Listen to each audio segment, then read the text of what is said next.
I'm here with Mike Mckoy of Train and Believe. Thanks so much for making the time to hop on with me, man. Thanks, Justin. Thanks for having me. I love it. So this is a guy who's living unleashed. You guys are going to love hearing from him. So excited to have him on the air right now. Mike, why don't you just start with a little bit of your journey and how you got to where you are now? So when I was a kid, my parents put me in sports. I always was involved in sports. So that was my thing. All throughout high school, I played sports. Actually played on the Canadian Thunderbirds for baseball and basketball. So I was always involved. Yeah. When I was graduated from high school, I went to college, and during the time process, I started something called Wear the Word. And with Wear the Word, I got to travel to the States a lot. And that was your clothing company, correct? Yeah, clothing company. Yeah. So it was an amazing experience. The one downfall to it was I was not exercising as much as I should have.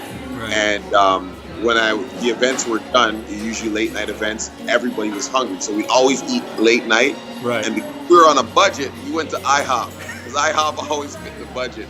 Always fits the budget. All you can eat pancakes for $3.99. So not right. Week after week, we'd have like competitions where you could eat the most pancakes and things like that. So sometimes I'd eat like 17 pancakes and have bacon and eggs on top of it. It was insane. So after months and months of doing this, I obviously gained a whole bunch of weight, especially when you don't exercise, right? So a groundbreaking point, though, I was about 270 pounds. I was at Six Flags Darien Lake.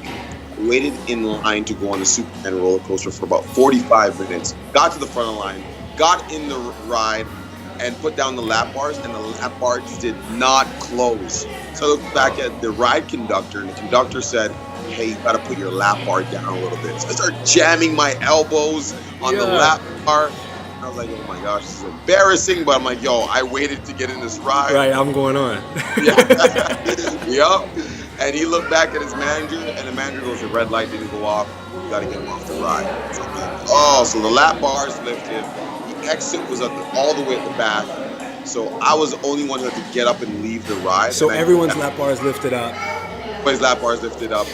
And everyone's like, "Yo, what's going on?" And then I was the one that got up and had to walk all the way to the back. So they saw me, and I took that walk of shame. And that walk of shame was my rock bottom. So I got off the ride, bought a huge thing of cotton candy, and said, "I'm going to change my life tomorrow." Tomorrow, all right. Tomorrow, not today. After the cotton candy, So I went on a journey, but I was kind of embarrassed to go to the gym. After that whole situation, it kind of hit my self-confidence a lot. So I bought a home DVD to work out to. I started working out at home. And then I called my friends who were personal trainers and asked recommendations for food and food plans and that kind of stuff, and they helped me out.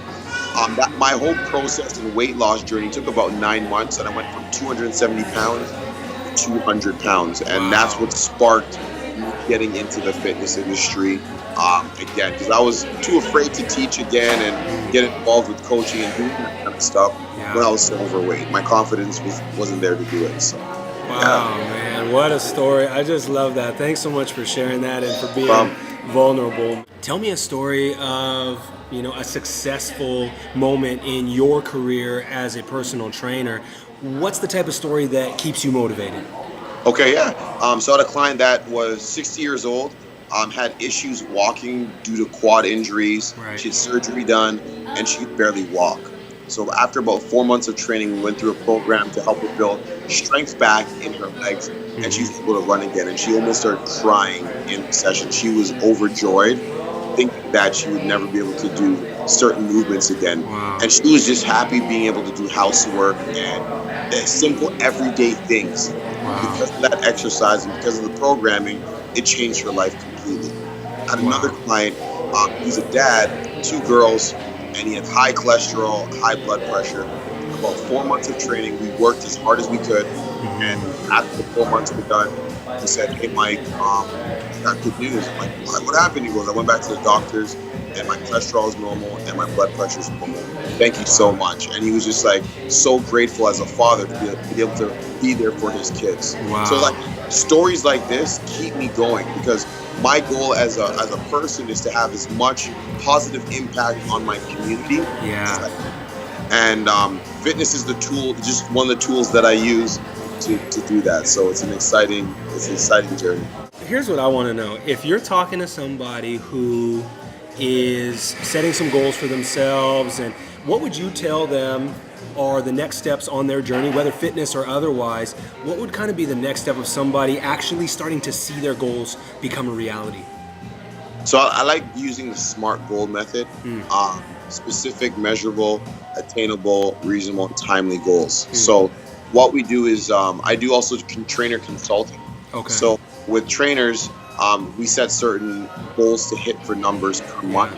Yeah. What clients or just financial numbers or things like that. So what we do is we break down the major goal. You take your big goal and break that down into smaller goals.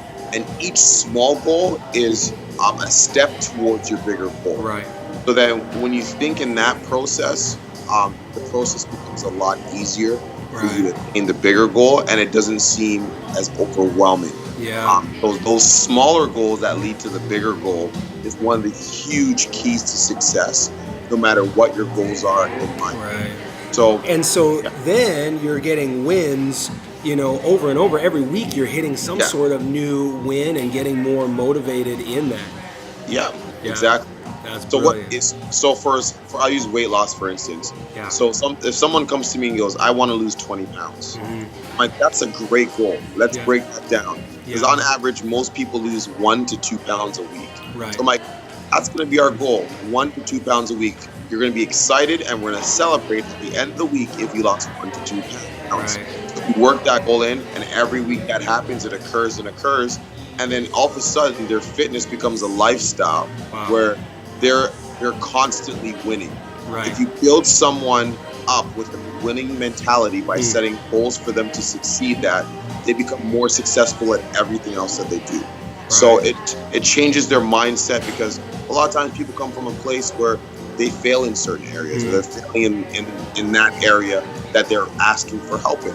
Right. So when they start to see that success and their mentality changes, once their mentality changes, their confidence builds. When their confidence builds, they crush their goals. Like I see that a lot. So, and it accelerates the process. It does. I think that's so key. How much of the process then would you say is mental barriers versus just some of these other obstacles that people face? How much of it is up here?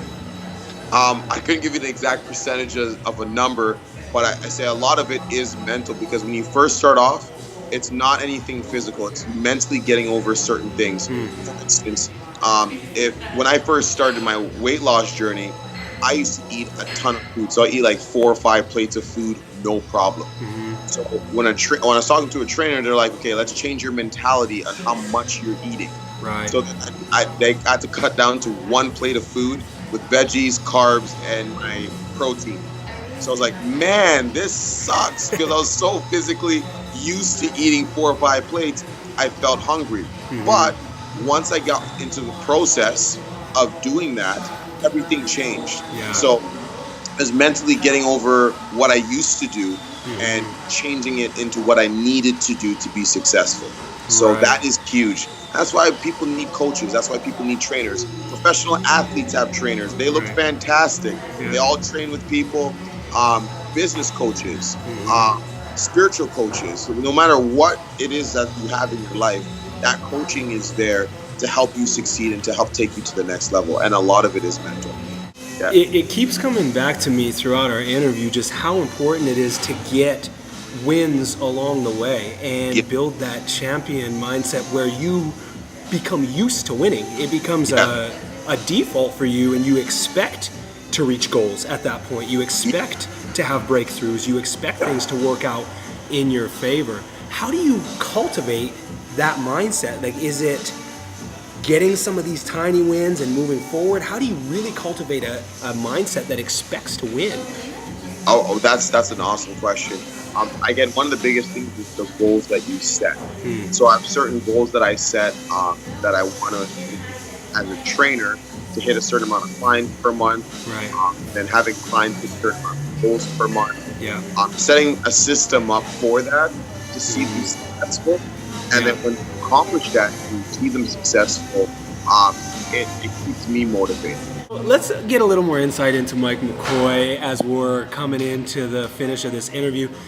What's something about you that not a lot of people know? Something like a hidden quirk, or something, something just crazy that you do.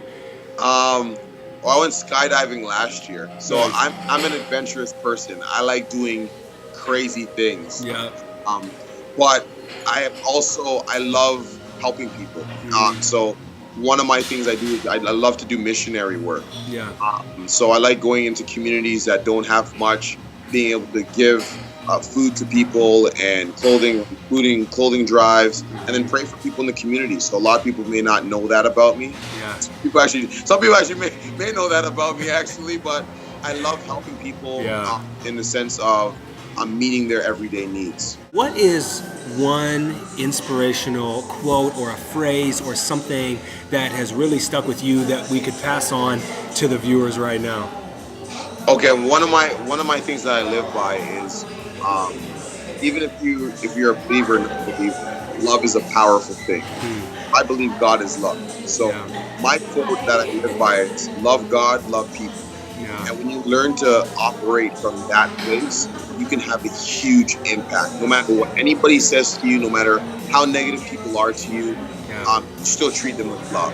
Why don't you just tell us a little bit about what you have coming up and ways that we can support you on your journey? Okay, so awesome. Right now, I'm doing a lot with one-on-one clients in person and in classes, but I also do online training. So if there's anybody out there that needs help with your fitness goals, no matter where you are around the world, I can help you. Whether you want to do live in-person sessions through like Skype or Google Hangout, or if you wanted just a training program to help. So I'm now able to be an online trainer, which is one of the coolest things, be able to expand and help people. I've been actually helping people last year throughout all over Canada and the US. So if anybody ever needs help with training or nutrition stuff, I'm always available to help them out.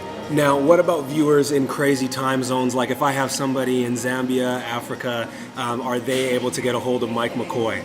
Yeah, they can. We just have to arrange the right time. All right, all right. I'm just making sure. So nowhere's off limits. Siberia. Nowhere's off. Yeah, okay. Antarctica, we're good. Okay, everywhere. I like it, man. I like it. Okay, perfect. Mike, you've been awesome. Thanks for making the time all the way from cold Fort McMurray. What's the temperature right there actually right now? I can't tell you the temperature right now. It's bad, huh? I want people to come to Fort McMurray to visit, so I don't want to reveal the temperature. All right, so you heard him visit Fort McMurray in the summer. Yes. Oh man, Mike, thanks so much. Say hi to your family for me, and looking forward to connecting more. All right, sounds good, Justin. Have a good one, man. Yeah, you too. Take care.